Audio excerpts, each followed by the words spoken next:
bagi jemaat Tuhan. Shalom. Mari sama-sama kita berikan tepuk tangan yang meriah bagi Tuhan kita Yesus Kristus. Segala puji syukur bagimu Tuhan. Haleluya. Segala puji syukur hanya bagimu Tuhan, sebab Kau yang layak dipuja. Kami mau bersorak tinggikan nama-Mu. Haleluya. Sekali lagi katakan segala puji syukur. Segala puji syukur hanya bagimu Tuhan, sebab Kau yang layak dipuja. Kami mau bersorak, tinggikan nama-Mu. Haleluya. Angkat tanganmu dan katakan soraklah. Soraklah, haleluya. Soraklah, haleluya. Haleluya. Soraklah, soraklah, haleluya. Soraklah, haleluya. Haleluya. Sama-sama kita angkat pujian ini dengan segenap hati kita. Amin. Segala puji syukur hanya bagimu Tuhan, sebab Kau yang layak dipuja. Kami mau bersorak, tinggikan nama-Mu. Haleluya. Angkat tanganmu dan katakan soraklah, haleluya. Soraklah, haleluya. Haleluya. Soraklah, soraklah, haleluya. Soraklah, haleluya. Haleluya. Sekali lagi katakan soraklah, haleluya. Amin. Soraklah, haleluya. Haleluya. Soraklah, soraklah, haleluya. Soraklah, haleluya. Haleluya. Haleluya. Haleluya. Haleluya.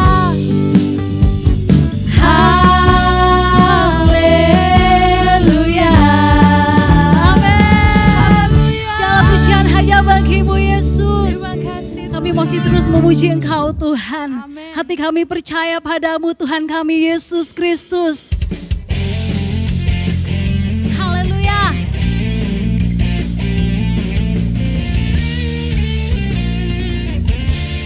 Sama-sama katakan Tuhanlah kekuatan dan mazmurku,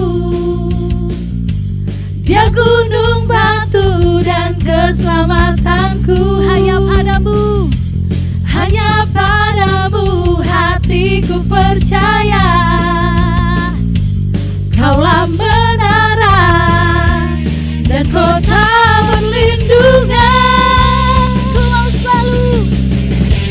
Ku mau selalu bersyukur, sebab cintamu padaku takkan pernah berubah. Hatiku percaya, walau bumi bergoncang, gunung-gunung beranjak, namun kasih setiamu tak pergi dariku. Terima kasih Tuhan. Kami mau katakan Tuhanlah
masih terus memuji nama-Mu Tuhan.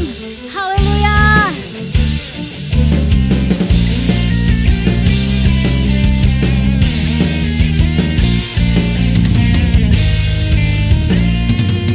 Mari sama-sama katakan, ku mau selalu bersyukur sebab cinta-Mu padaku takkan pernah berubah. Hatiku percaya walau bumi bergoncang, gunung-gunung beranjak, namun kasih setia-Mu tak pergi dariku. Lebih lagi katakan, ku mau selalu bersyukur sebab cinta-Mu padaku takkan pernah berubah. Hatiku percaya walau bumi bergoncang, gunung-gunung beranjak, namun kasih setia-Mu tak pergi dariku. Ku mau selalu bersyukur sebab cinta-Mu padaku takkan pernah berubah. Hatiku percaya walau bumi bergoncang, gunung-gunung beranjak, namun kasih setia-Mu tak pergi dariku. Kasih setia-Mu tak pergi dariku. Kasih setia-Mu tak pergi dariku. Terima kasih Yesus. Haleluya. Kami bersyukur padamu Tuhan, Kau Tuhan dan Raja kami. Terima kasih Yesus. Kemuliaan hanya bagi-Mu sampai selama-lamanya. Amin. Terima kasih Tuhan. Terima kasih Yesus. Terima kasih Tuhan. Segala pujian kami hanya bagi-Mu Yesus.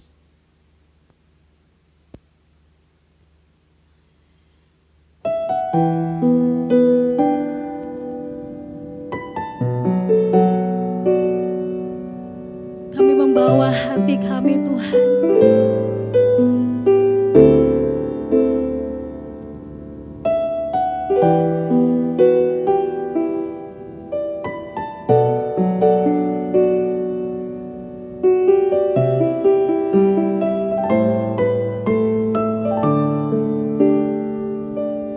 Ku datang Tuhan dalam hadirat-Mu,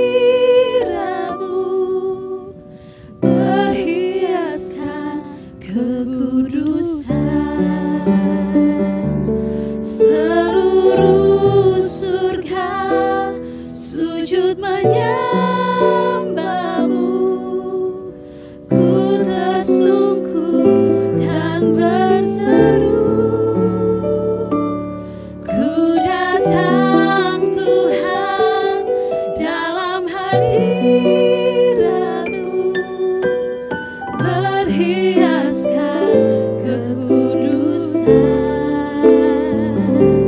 Seluruh surga sujud menyembah-Mu. Ku tersungkur dan berseru, kudus, kuduslah, kuduslah Tuhan, Allah semesta alam. Kudus, kuduslah, kuduslah Tuhan, surga bumi menyembah-Mu. Kudus, kuduslah, kuduslah Tuhan, Allah semesta alam. Kudus, kuduslah, kuduslah Tuhan,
mendengarkan kebenaran firman-Mu.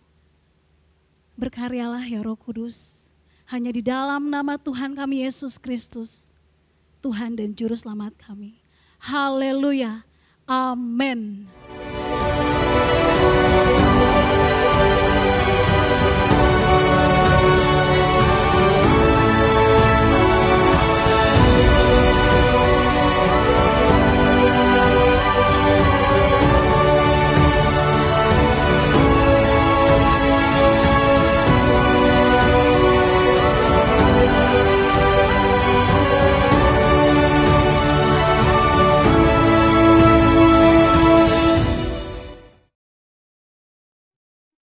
Sebagaimana dengan kebanyakan orang, tentu saya juga memiliki kegemaran atau hobi.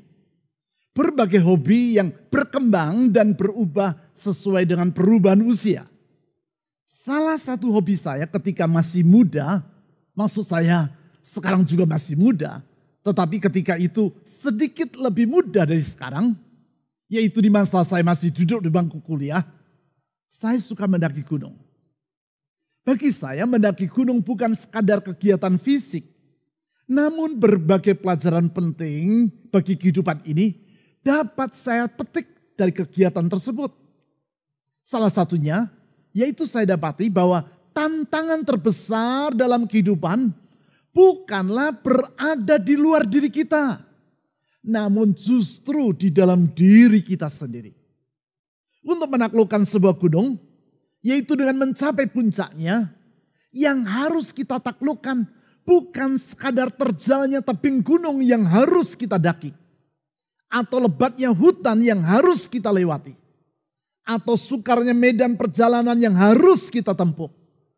Namun sikap hati kita itulah yang harus kita taklukkan. Ya, sikap hati yang harus kita kuasai dan taklukkan. Sebab saya dapati bahwa di medan yang sebenarnya tidak terlalu berat pun, ada juga orang yang walaupun memiliki tubuh yang kekar, namun tidak mampu meneruskan perjalanan sampai ke puncak. Sedangkan ada teman-teman saya yang badannya lebih ringkih, yang melakukan perjalanan dan menempuh rute yang sama dengan mereka yang bertubuh tinggi besar tadi, berhasil mencapai tujuan, yaitu puncak gunung yang kami daki. Medan yang sama, rute yang sama, tantangan yang sama, yang berbadan tinggi besar gagal mencapai puncak. Sedangkan yang tubuhnya berukuran biasa-biasa saja justru berhasil mencapai tujuan. Mengapa demikian? Karena bisa jadi walaupun seseorang bertubuh tinggi besar, namun tekad di dalam dirinya lemah. Sehingga ketika menghadapi medan yang terjal, yang sebenarnya dapat ia atasi, tetapi karena tekad dalam dirinya lemah, maka ia menyerah di tengah perjalanan. Sedangkan tidak jarang orang yang ukuran tubuhnya biasa-biasa saja, namun semangat juang dalam dirinya sekuat baja. Alhasil, dengan semangat yang teguh itu, ia terus berjuang. Selangkah demi selangkah ia bergerak maju dan akhirnya berhasil mencapai puncak yang ia tuju. Walaupun medan yang ia hadapi sebenarnya berat, namun ia tidak menyerah. Ia berkata kepada rekan-rekan seperjalanannya, "See you at the top." Sampai berjumpa di puncak. See you at the top. Itulah kalimat yang biasa diucapkan oleh para pendaki gunung untuk saling memberi semangat satu sama lain. See you at the top. Bukankah hal yang sama kita lihat dalam kehidupan ini? Para murid yang di kelas dipandang sebagai siswa yang pandai, ketika ia sudah terjun di tengah masyarakat, ternyata keberhasilan yang ia raih biasa-biasa saja. Sedangkan teman-teman satu kelasnya yang dianggap sebagai murid yang berkepandaian rata-rata, justru ketika sudah berkarir, yang bersangkutan mampu meraih hasil yang luar biasa. Mengapa demikian? Karena untuk mencapai keberhasilan, di samping diperlukan IQ atau inteligensi yang tinggi, juga diperlukan EQ atau emotion alias semangat yang teguh. Orang yang IQ-nya tinggi, namun kalau EQ-nya rendah, ia akan sulit untuk mencapai keberhasilan. EQ, emotional quotient, yang rendah, membuat dirinya mudah menyerah. Padahal hidup ini tidaklah lepas dari kesukaran. Yang bersangkutan tidak memiliki kegigihan untuk terus berjuang sampai mencapai garis akhir. Sikap gigih dalam berjuang itulah yang Tuhan ingatkan kepada Yosua. Ketika Yosua dan bangsa Israel akan memasuki suatu tatanan kehidupan yang baru atau a new normal di negeri Kanaan. Untuk itu 3 kali dalam Yosua pasal 1 ayat 1 sampai 9 Tuhan mengingatkan Yosua agar yang bersangkutan hidup dengan hati yang kuat dan teguh. Hati yang kuat dan teguh ini bukan saja diperlukan Yosua untuk menaklukkan para raksasa, yaitu orang-orang enak yang bertubuh tinggi besar dan yang menghuni negeri Kanaan. Terlebih lagi, Yosua juga memerlukannya untuk menaklukkan para raksasa yang ada di dalam dirinya sendiri.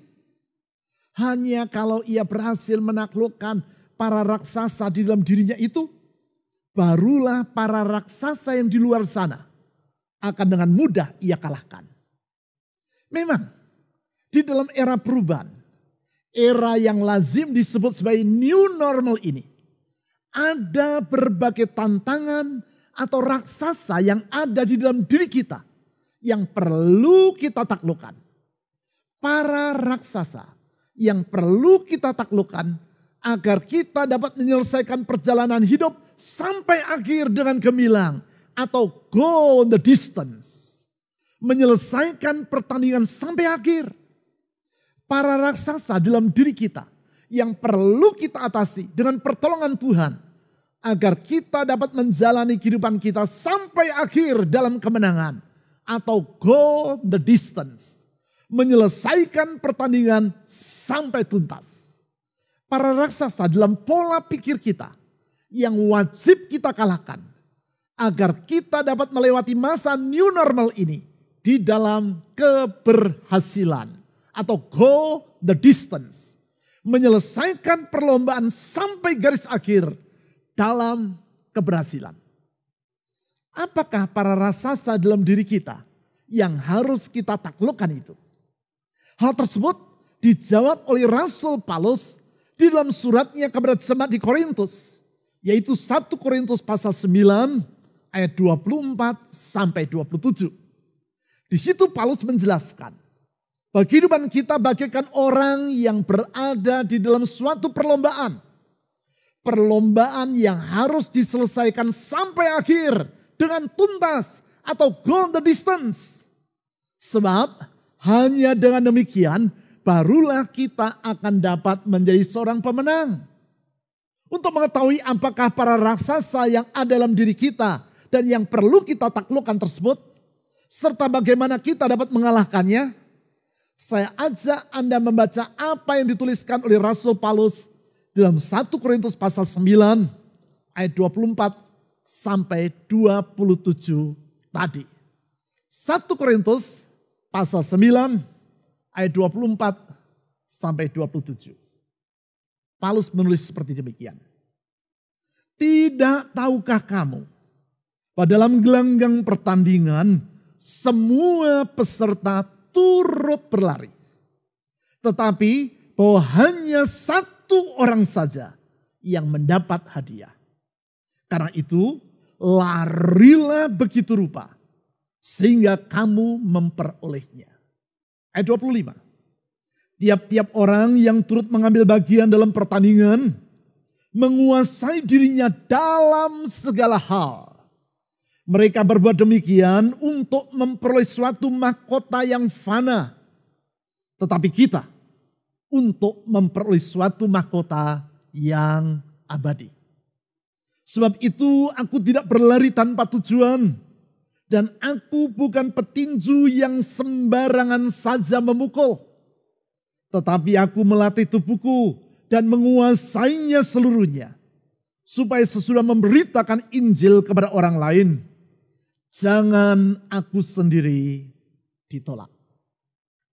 Di dalam ayat-ayat ini, Rasul Paulus secara tidak langsung menyebut tentang adanya 4 raksasa di dalam diri kita yang harus kita taklukkan. 4 raksasa dalam bentuk mentalitas atau pola pikir yang menghambat diri kita untuk menyelesaikan kehidupan ini secara berkemenangan. Di sepanjang bulan ini kita akan membahas ke-4 raksasa itu dan bagaimana dengan pertolongan Tuhan Yesus kita akan dapat menaklukkan mereka. Untuk itu kita mulai dari raksasa yang pertama, yaitu mentalitas menerima nasib alias hidup dengan mentalitas fatalistik. Hal tersebut diutarakan oleh Rasul Paulus di dalam ayat 24. Tentang hal itu ia menggambarkan kehidupan kita seperti orang yang sedang berada di dalam gelanggang pertandingan. Di dalam hal ini yaitu pertandingan lari. Dari gambaran ini kita mengetahui bahwa untuk menaklukkan raksasa yang bernama fatalisme ini ada 2 prinsip yang perlu kita pegang. Prinsip yang pertama yaitu bahwa masa depan tidak boleh kita serahkan kepada nasib. Itu sebabnya dalam ayat 24 tadi Paulus menggambarkan kehidupan kita seperti orang yang sedang berada di dalam gelanggang pertandingan. Mengapa Paulus menggambarkan kehidupan kita seperti orang yang berada di dalam gelanggang pertandingan, yaitu lomba lari? Mengapa ia tidak menggambarkannya seperti orang yang berada dalam suatu undian? Membahas ayat ini, saya sering bertanya, apakah persamaan dan perbedaan antara perlombaan dengan undian? Persamaannya, orang yang menang baik dalam perlombaan ataupun undian akan sama-sama memperoleh hadiah. Ya, orang yang memenangkan pertandingan atau perlombaan akan memperoleh hadiah. Paulus menulis hal itu di dalam ayat 24 tadi. Mari kita lihat kembali ayat tersebut. 1 Korintus pasal 9 ayat 24. Tidak tahukah kamu bahwa dalam gelanggang pertandingan semua peserta turut berlari. Tetapi bahwa, perhatikan kalimat berikutnya. Tetapi bahwa hanya satu orang saja yang mendapat hadiah. Karena itu larilah begitu rupa sehingga kamu memperolehnya. Maksudnya memperoleh hadiah tadi. Hal yang sama yang akan dialami oleh orang yang mengikuti undian. Kalau yang bersangkutan menang, ia juga akan memperoleh hadiah. Lalu, apa perbedaan antara undian dengan perlombaan? Ini perbedaannya. Kemenangan di dalam undian ditentukan oleh nasib. Sedangkan kemenangan dalam suatu perlombaan ditentukan oleh perjuangan. Ya, kalau Anda mengikuti undian, kemenangan Anda ditentukan oleh nasib Anda. Sebagai contoh. Anda pergi ke toko dan berbelanja dengan jumlah tertentu.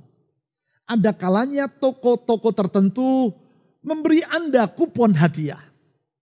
Anda diminta untuk menulis nama, alamat, nomor KTP, dan nomor telepon Anda pada kupon itu. Kemudian kupon dirobek menjadi dua. Satu untuk dikumpulkan, yang satu lagi Anda simpan sebagai bukti bahwa Anda telah mengikuti undian. Pada waktunya, semua kupon yang telah dikumpulkan diundi di depan notaris. Orang yang ditugaskan akan mengambil salah satu dari sekian ribu kupon yang telah dikumpulkan itu. Pribadi yang kuponnya terambil, dialah yang menjadi pemenang dan akan mendapat hadiah. Siapakah orang yang kuponnya terambil dan menjadi pemenang tersebut? Ya tergantung pada nasib. Orang yang nasibnya baik, dia akan memenangkan undian tersebut. Ingat, di sini Paulus menyebut bahwa hidup kita bukan seperti orang yang sedang mengikuti undian. Artinya, bagaimana akhir kehidupan kita bukan dan tidak boleh ditentukan oleh nasib. Kehidupan kita tidak boleh kita serahkan kepada nasib. Apakah nasib? Hal-hal yang kita alami dalam kehidupan ini yang bukan merupakan pilihan kita dan pada batas tertentu tidak dapat kita ubah. Ada banyak hal dalam kehidupan ini yang kita alami dan yang bukan merupakan pilihan kita. Contoh, siapa yang menjadi orang tua yang melahirkan kita? Jelas itu bukan pilihan kita. Tidak seorang pun di antara kita yang dapat memilih siapa orang tua kita. Sebelum lahir, kita tidak dapat berkata kepada Tuhan, ya Tuhan, izinkan aku lahir dalam keluarga ini atau itu. Tuhan bertanya, mengapa engkau memilih untuk dilahirkan di dalam keluarga itu? Anda menjawab, karena itu adalah keluarga konglomerat Tuhan. Kalau aku dilahirkan dalam keluarga konglomerat, maka hidupku akan sangat nyaman.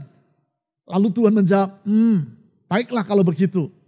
Mungkinkah hal tersebut terjadi? Jelas tidak mungkin. Tidak seorang pun di antara kita yang dapat memilih siapa orang tua yang melahirkan kita. Kalau saya lahir dalam keluarga Wijaya, hal itu bukan pilihan saya. Kalaupun semisalnya saya ingin mengubah hal tersebut, saya juga tidak akan dapat melakukannya. Itulah yang diistilahkan orang sebagai nasib.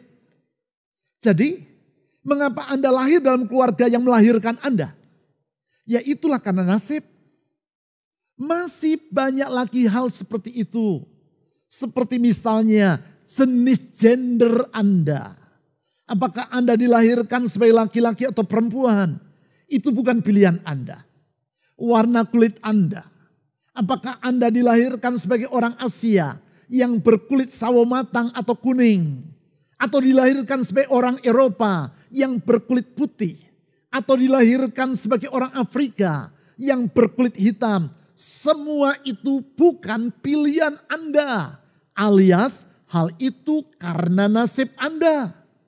Pertanyaannya, apakah semua itu harus menentukan masa depan Anda? Apakah siapa yang menjadi orang tua kita?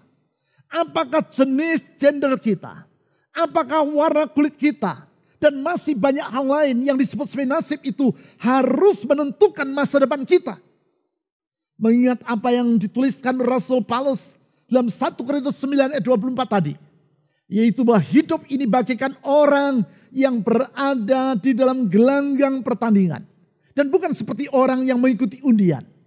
Maka berarti kehidupan kita sama sekali tidak boleh kita serahkan kepada nasib. Ya, nasib tidak boleh kita biarkan mengungkung dan membatasi kehidupan kita. Nasib tidak boleh memenjarakan kehidupan kita dan menentukan masa depan kita. Kalau demikian, apakah yang menentukan masa depan kita? Itulah prinsip yang kedua. Yaitu bahwa masa depan kita ditentukan oleh perjuangan. Sama seperti orang yang mengikuti perlombaan lari. Dan yang ditulis oleh Rasul Paulus tadi. Apakah yang bersangkutan akan menjadi seorang juara atau tidak? Sangat ditentukan oleh perjuangan dirinya. Karena itu di dalam 1 Korintus 9 ayat 24. Paulus berkata seperti berikut. Saya baca ulang. 1 Korintus 9 ayat 24. Tidak tahukah kamu bahwa dalam gelanggang pertandingan semua peserta turut berlari. Tetapi bahwa hanya satu orang saja yang mendapat hadiah. Perhatikan kalimat berikutnya. Perhatikan. Dia katakan demikian lebih jauh. Karena itu, karena hanya satu orang yang mendapat hadiah. Larilah begitu rupa. Saya ulang. Larilah begitu rupa. Sehingga kamu memperolehnya. Larilah begitu rupa. Run in such way. Kata bahasa Inggris. Apa maksudnya? Larilah dengan sekuat tenaga. Larilah dengan konsentrasi penuh. Larilah dengan sikap yang gigih. Ya, larilah dengan segenap perjuangan Anda. Ya, kemenangan dalam suatu perlombaan ditentukan oleh perjuangan. Perjuangan apa? Perjuangan untuk menaklukkan diri sendiri. Ini yang membedakan antara lomba lari dengan pertandingan yang lain. Seperti misalnya bulu tangkis. Dalam bulu tangkis, kita harus mengalahkan lawan kita dengan memukul kok atau bola bulu tangkis sedemikian rupa sehingga sulit untuk ditangkis oleh lawan kita. Kita pukul kok ke pojok-pojok arena, ke depan, ke belakang dengan pukulan yang kuat dan cepat. Supaya lawan kita sulit untuk mengejarnya. Dengan cara itu kita menaklukkan yang bersangkutan. Tetapi tidak demikian halnya dengan lomba lari. Yang harus kita taklukkan adalah diri kita sendiri. Hanya kalau kita berhasil menaklukkan diri kita sendiri, maka barulah kita dapat berlari dengan lebih cepat daripada lawan kita. Hanya dengan demikian, barulah kita dapat menjadi seorang pemenang dalam perlombaan tersebut. Banyak hal yang harus kita taklukkan dalam diri kita. Di antaranya yaitu perasaan terlalu cepat berpuas diri. Perasaan putus asa. Dan perasaan menyerah kepada nasib. Semua itu harus kita taklukkan dalam kehidupan kita. Kita taklukkan, yaitu dengan berpegang kepada janji Tuhan. Kita terus berjuang secara gigih. Dengan demikian, sesulit apapun keadaan yang kita hadapi, kita dapat berkata satu sama lain, see you at the top. Sampai berjumpa di puncak. Ayo berjalan terus. Ayo berjuang terus. Jangan menyerah. Jangan cepat berpuas diri. Jangan menyerah kepada nasib. See you at the top. Sampai berjumpa di puncak. Sikap tidak sudi menyerah kepada nasib seperti itulah yang dapat kita lihat dalam diri Charles Dickens. Seorang sastrawan kelas dunia yang sangat terkenal. Yang bersangkutan dilahirkan hampir 200 tahun yang lampau di Inggris. Walaupun 200 tahun sudah berlalu, sampai saat ini karya-karyanya masih terus diterbitkan, diterjemahkan ke dalam berbagai bahasa dan dibaca orang. Saya hampir dapat memastikan, kalau Anda seorang penggemar karya sastra, pasti Anda pernah mendengar nama Charles Dickens. Atau mungkin malahan pernah membaca karya tulisnya. Seperti misalnya A Tale from Two Cities atau Kisah dari Dua Kota. Masa kecil Charles Dickens cukup sangat suram. Ia dilahirkan dalam lingkungan yang sangat sulit. Ayahnya John Dickens adalah seorang penjudi dan pemabuk. Suatu malam, John, ayah dari Charles, mengalami kekalahan di meja judi. Sehingga seluruh hartanya habis. Dalam satu malam itu ia jatuh bangkrut. Kekalahannya di meja judi sedemikian besarnya sehingga ia tidak mampu untuk membayarnya. Sebagai akibat, John Dickens dijebloskan ke dalam penjara. Keluarganya berantakan. Setiap orang dalam keluarga itu harus bekerja untuk menyambung hidup. Termasuk Charles Dickens yang pada saat itu masih berusia 12 tahun. Ia harus berhenti sekolah dan bekerja di kota London untuk meringankan beban dari keluarganya. Coba Anda bayangkan. Seorang anak dari keluarga yang berantakan, ayahnya berada dalam penjara sehingga ia harus berhenti sekolah pada usia 12 tahun. Drop out saat masih berusia 12 tahun artinya di kelas 5 sekolah dasar. Dan harus bekerja untuk menyambung hidup. Apakah yang Anda bayangkan tentang masa depan dari anak ini? Tentu masa depan yang suram. Masa depan yang sangat gelap. Pekerjaan apa yang dapat diberikan kepada seorang anak yang masih berusia 12 tahun? Upah sebesar apakah yang dapat diberikan kepada anak seusia itu? Charles Dickens bekerja sebagai seorang penempel etiket pada botol di sebuah pabrik semir sepatu di kota London. Karena terlalu miskin untuk dapat menyewa tempat tinggal, Charles menginap di gudang tempat ia bekerja. Dari pagi sampai sore, ia bekerja menempel etiket pada botol di gudang tersebut. Malam harinya ia tidur dalam gudang yang sama. Nasibnya sangat suram. Namun keadaan yang sesak tersebut tidak memadamkan cita-citanya. Ia bercita-cita untuk menjadi seorang penulis dan sastrawan. Seorang sastrawan? Seorang anak drop out kelas 5 SD ingin menjadi seorang sastrawan? Sungguh menggelikan bukan? Mungkin menggelikan bagi orang lain. Tetapi tidak bagi Charles Dickens. Setiap malam di gudang tempat ia bekerja dan menginap. Di bawah sinar lampu yang temaram, ia belajar menulis. Ia belajar, dan terus belajar menulis. Akhirnya ia berhasil menulis sebuah tulisan. Ia mengirim hasil tulisannya tersebut ke redaksi sebuah surat kabar yang terbit di kota London. Melihat tulisan seorang anak yang bentuknya seperti cakar ayam, redaksi tidak merasa perlu untuk membacanya dan langsung membuangnya ke tempat sampah. Apakah hal ini memadamkan semangat Charles? Tidak. Ia menulis lagi dan hasil tulisannya dikirimnya ke redaksi surat kabar. Redaksi terlalu sibuk untuk membaca tulisan yang tidak lurus, naik turun seperti gunung itu. Tanpa berusaha untuk membacanya, ia langsung membuangnya ke tempat sampah. Apakah hal ini memadamkan semangat Charles Dickens? Tidak. Ia menulis lagi dan mengirimnya ke surat kabar. Redaksi membuangnya lagi ke tempat sampah. Charles menulis dan mengirimnya lagi tulisannya. Redaksi membuang lagi ke tempat sampah. Demikian terjadi berulang-ulang.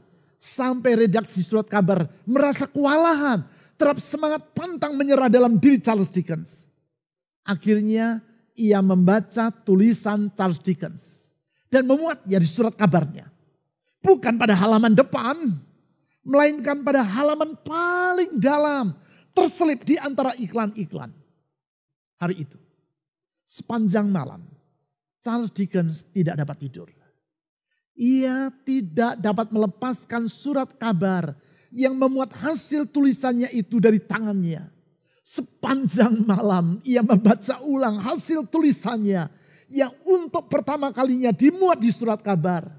Sementara ia membaca, air matanya jatuh bercucuran. Usahanya mulai menampakkan hasil. Perjuangannya tidak sia-sia. Akhirnya tulisannya dimuat di surat kabar. Ya, dari gudang yang remang-remang itu. Dari seorang anak putus sekolah di usia 12 tahun. Lahirlah seorang sastrawan dunia, Charles Dickens. Sikap tidak bersedia menyerah kepada nasib. Namun berjuang dengan gigih untuk mengoyak tabir nasib itulah yang perlu ada dalam diri kita dalam melewati masa new normal ini. Jelas tidak seorang pun di antara kita yang memilih untuk hidup di masa wabah seperti sekarang. Kita tidak dapat menghindari masa ini dan pada batas tertentu kita tidak dapat mengubahnya. Mengapa kita hidup di masa wabah ini? Mungkin orang akan berkata, ya sudah nasib kita. Namun apakah berarti masa depan kita harus kita serahkan kepada situasi yang sulit ini? Tidak, jangan. Mari kita terus berjuang dengan iman. Percayalah bahwa Tuhan Yesus melalui kematiannya telah menghapuskan masa lalu kita. Dan melalui kebangkitannya, ia menjamin masa depan kita. Jangan menyerah. Jangan menyerah. Go the distance. See you at the top. Selesaikan pertandingan sampai akhir. Sampai berjumpa di puncak. Mari kita terus berjuang dengan bersandar pada janji dan kesetiaan Tuhan. Jangan menyerah kepada nasib. Tuhan Yesus telah membentangkan masa depan yang indah bagi kita. Mari berjuang dalam iman. Go the distance. See you at the top. Selesaikan pertandingan sampai akhir. Sampai berjumpa di puncak. Tuhan Yesus yang setia telah menjamin masa depan kita. Go the distance. See you at the top. Mari kita berdoa. Tuhan Yesus, Engkau setia. Di dalam anugerah-Mu, melalui pengorbananmu sampai mati di kayu salib, Engkau telah menghapuskan masa lampau kami. Dan dalam kuasa kebangkitan-Mu, Engkau menjamin masa depan yang indah bagi kami. Dalam kesadaran itu, kami tidak mau menyerah kepada nasib. Dalam kesadaran itu, kami tidak mau menyerah kepada kesulitan apapun yang ada di depan kami. Kami percaya kesetiaan-Mu tidak pernah berubah untuk selama-lamanya. Engkau menuntun dan menyertai kami melewati hari-hari yang ada di hadapan kami. Dan kami percaya bersama dengan Engkau ya Tuhan Yesus, kami akan melewati semua hari di depan kami dalam kemenangan, di dalam pertolongan-Mu, di dalam berkat-Mu. Oleh karena itu saya berdoa Tuhan Yesus untuk semua orang yang sedang mendengarkan uraian firman Tuhan ini. Dimanapun mereka berada, apapun kesulitan yang mereka sedang hadapi, apapun harapan dan kerinduan dalam hati mereka. Saya berdoa Tuhan Yesus, genapi janji-Mu. Genapi janji-Mu dalam hidup mereka. Genapi janji-Mu untuk masa depan mereka.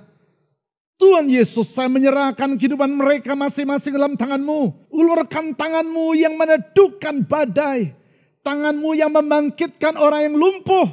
bahkan membangkitkan orang yang mati, membuka masa depan yang baru bagi setiap orang. Kepadamu ya Tuhan Yesus saya berdoa, ulurkan tangan mujizat dan kuasa-Mu itu.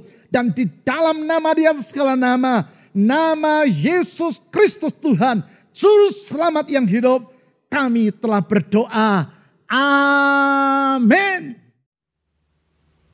Bapak Ibu Jemaat Tuhan, kita akan mengakhiri ibadah kita di saat ini. Mari sama-sama kita persiapkan hati kita di hadapan Tuhan.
Saudara-saudari, kita akan mengakhiri ibadah dengan ucapan syukur kepada Tuhan.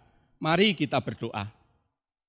Bapa yang baik, kami bersyukur atas kasih-Mu dalam kehidupan kami. Kami bersyukur kepada Tuhan karena dapat beribadah dan mengalami kehadiran Tuhan yang meneguhkan jiwa kami.